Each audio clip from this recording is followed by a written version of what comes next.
Mabilis sa binaha ang ilang bahagi ng Metro Manila dahil sa naranasang malakas na busang ulan mula kagabi. Ang ilang motorista na perwisyo sa daan sa Manila at Makati City. May ilang pasahero namang nahirapang umuwi dahil sa baha sa Mandaluyong. Yan ang unang balita live ni Bam Alegre. Bam! Igan, Susan, Ivan, dahil sa maulang panahon sa magdamag, ganito ang sitwasyon ng baha dito sa Maysilo Circle sa Mandaluyong ngayong umaga. Mabilis na naipon ang baha sa Maysilo Circle sa Mandaluyong dahil sa malakas na ulan mula kagabi.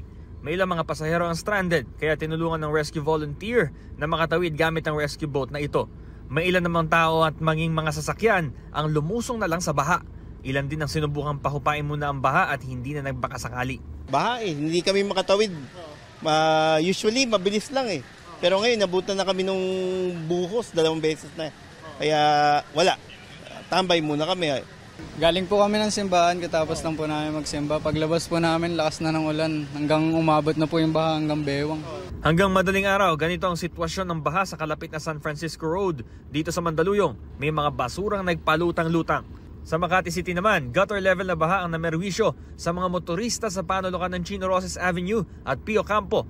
Sa Maynila naman, mabilis ding binaha ang flood-prone area sa intersection ng Taft Avenue at UN Avenue.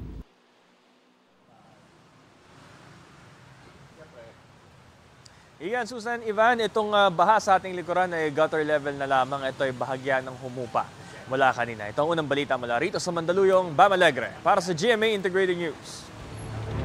Kapuso, para laging una ka sa mga balita, bisitahin at mag-subscribe sa GMA Integrated News sa YouTube. Sa mga kapuso abroad, samahan nyo kami sa GMA Pinoy TV at sa www.gmanews.tv.